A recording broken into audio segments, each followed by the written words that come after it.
Welcome class. This is your English teacher Sir John and I am presenting mind mapping class for the chapter Indigo, which is taken from your class 12 textbook Flamingo, so that you can keep the chapter in your mind easily. So let us talk about mind mapping of chapter Indigo, which is written by Louis Fisher.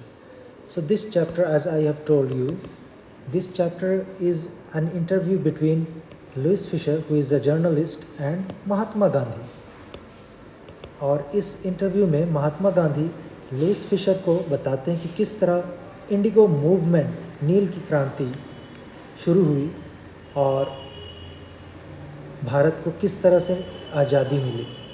उसकी शुरुआत होती है कुछ घटनाओं से, जिन घटनाओं का जिक्र गांधी जी करते हैं लुइस फिशर के सामने और बताते हैं कि जब वो लखनऊ में थे और लखनऊ में इंडियन नेशनल कांग्रेस की मीटिंग हो रही थी 1916 में, तभी एक किसान चंपारण से आते हैं और उस किसान का नाम था राजकुमार शुक्ला. बहुत ही गरीब था वो किसान, पुअर पीजेंट एंड इलिटरेट, जो कि पढ़ा लिखा नहीं था. वो आता है और गांधी जी से रिक्वेस्ट करता है कि कृपया एक बार चंपारण चलकर देखें, वहाँ कुछ समस्याएं हैं किसानों को और उस समस्या का निदान केवल गांधी जी ही कर सकते हैं. So Rajkumar Shukla requested Gandhi to come to Champaran. Gandhi ji को और भी मीटिंग्स अटेंड करने थे. लखनऊ से वो कानपुर गए, कानपुर से वो कलकत्ता गए और इस बीच Rajkumar Shukla, poor peasant, did not leave Gandhi ji at all. He followed Gandhi ji everywhere, wherever Gandhi goes. Gandhi ji was very much impressed by Rajkumar Shukla's tenacity, persistence and determination. बहुत इम्प्रेस हुए गांधी जी राजकुमार शुक्ला के धैर्य से और दृढ़ता से. तब कलकत्ता से गांधी जी राजकुमार शुक्ला को एक डेट देते हैं और कहते हैं कि अब पटना चलिए. तो कलकत्ता से दोनों ट्रेन पर सवार होते हैं और पटना जाते हैं. पटना में राजेंद्र प्रसाद जी के घर पहले जाते हैं, जो कि एक लॉयर थे और साथ ही साथ president of the Indian national Congress भी थे, जो कि बाद में राजेंद्र प्रसाद भारत के प्रेसिडेंट भी बने.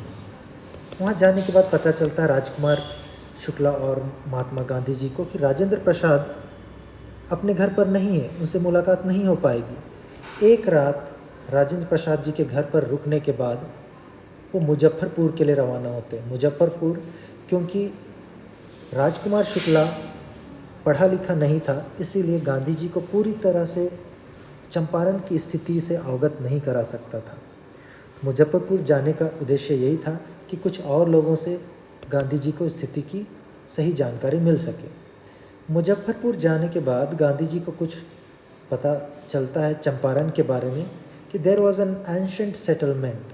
एक बहुत लंबे समय से एक प्रथा चली आ रही थी, एक एग्रीमेंट था, जो कि लैंडलॉर्ड सिस्टम, ज़मींदारी प्रथा थी. और साथ ही उस प्रथा में ये भी शामिल था कि हर एक शेयर क्रॉपर्स को, किसान को, अपने ज़मीन के 15% भाग में नील की खेती करना अति आवश्यक है और उस खेती को, उस फसल को पूरा 15% ब्रिटिश प्लांटर्स को एज ए रेंट के तौर पर देना है. ये प्रथा चली आ रही थी. इसी बीच एक खबर आती है जर्मनी सिंथेटिक इंडिगो के बारे. और जर्मन का वो सिंथेटिक इंडिगो नील इतना सस्ता था कि ब्रिटिश प्लांटर्स को, पुअर पीजेंट्स से जो 15% इंडिगो फार्मिंग होता था, उससे कोई लाभ नहीं मिलने लगा.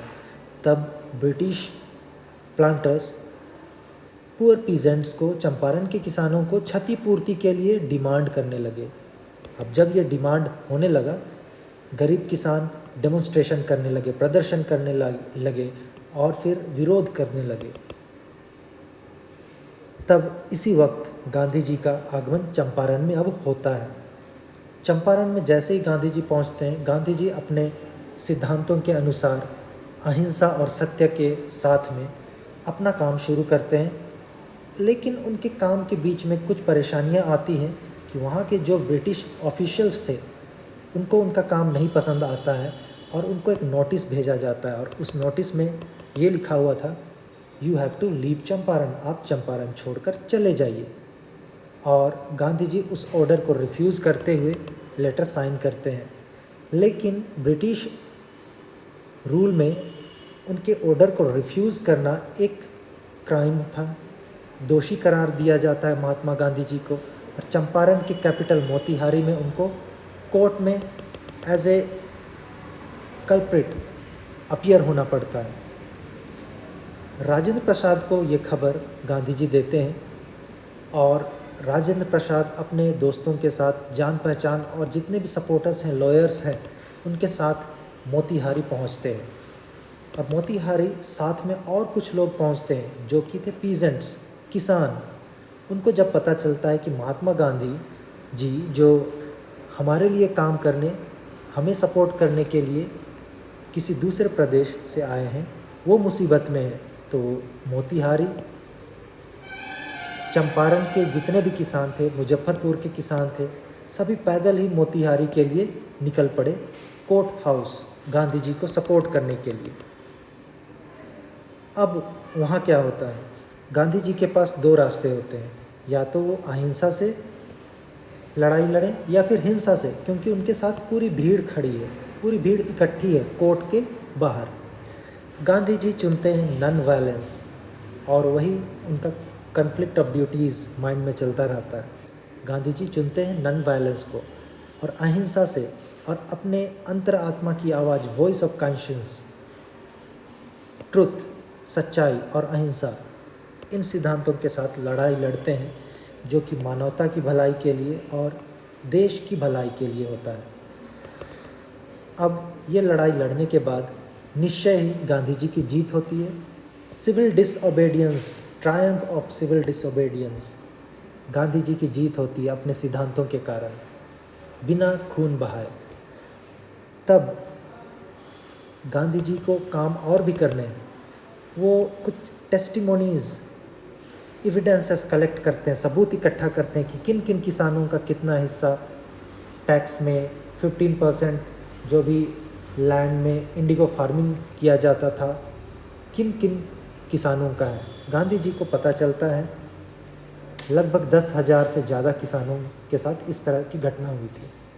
तब कमीशन सेट किया जाता है, एक कमेटी बैठती है जिसमें कुछ लैंडलॉर्ड्स, गवर्नमेंट ऑफिशियल्स, ज़मींदार और कुछ ब्रिटिश अधिकारी थे एक तरफ, दूसरी तरफ गांधी जी अकेले। अब ये कमीशन का काम क्या था कि जितने भी सबूत हैं उन सबूतों को इकट्ठा किया जाए और प्रूव किया जाए क्या वो सही हैं। प्रूफ इकट्ठा करने के बाद गांधी जी ये पाते हैं, कमीशन जो बैठी थी कमेटी, वो ये पाते हैं कि सारा एविडेंस सही है और ये सारा जो 15% indigo harvesting as a rent, ये भी सही है। गांधी जी अब डिमांड करते हैं कि उन्हें कंपनसेशन दिया जाए, क्षतिपूर्ति दिया जाए, क्योंकि कोर्ट में तो एक तरह से वो जीत हासिल कर चुके हैं। अब रियल ग्राउंड रियलिटी में ये जीत हासिल करनी है। So British planters are already defeated and they agreed for 25% of refund, 25% क्षतिपूर्ति देने का निश्चय करते हैं, डिसाइड करते हैं, डिसीजन लेते हैं। साथ ही साथ जितने किसानों की ज़मीन थी वो भी वापस कर दिए जाते हैं, land reverted to the peasants. अब लड़ाई यही ख़त्म नहीं हो जाती है, गांधी जी को कुछ और भी काम करने हैं। फिज़िकली हमें 25% रिफ़ंड भी मिल चुका, हमारी ज़मीन भी वापस मिल गई, हमें स्लेवरी से आज़ादी मिल गई। ब्रिटिश प्लांटर्स इंडिया छोड़कर जा चुके थे, लेकिन अब भी मेंटल फ्रीडम पाना बाकी था, जो कि social cultural upliftment of Champaran होना था। सामाजिक रूप से, सांस्कृतिक रूप से चंपारण का उत्थान गांधी जी ये चाहते थे, जिसके लिए गांधी जी ने कुछ वॉलंटियर्स, स्वयंसेवक को इनवाइट किया, बॉम्बे, पुणे और दूसरे स्टेट से, यहाँ तक कि अपने परिवार के, अपने छोटे बेटे, अपनी पत्नी, उनको भी इसमें शामिल किया।